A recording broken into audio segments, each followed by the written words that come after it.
രഹസ്യവും പരസ്യവും അറിയുന്ന റബ്ബിനെ സൂക്ഷിച്ച് ജീവിക്കണം. രഹസ്യം നന്നാകണം, പരസ്യം നന്നാകണം. റബ്ബ് കാണാത്ത ഇടമില്ലല്ലോ.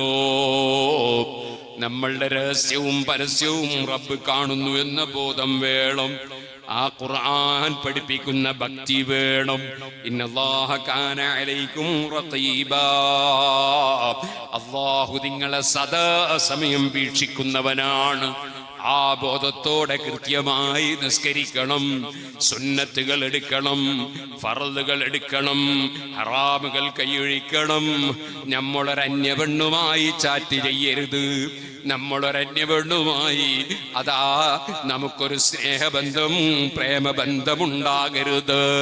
ഓ പെൺകുട്ടികളെ, നിങ്ങൾ ഏത് കോളേജിൽ പഠിച്ചാലും നിങ്ങൾ വേറൊരു ചെറുപ്പക്കാരനുമായി നിങ്ങൾക്കൊരു ബോയ് ഫ്രണ്ട് വേണ്ട, അതുപോലെ ഗേൾ ഫ്രണ്ട് വേണ്ട.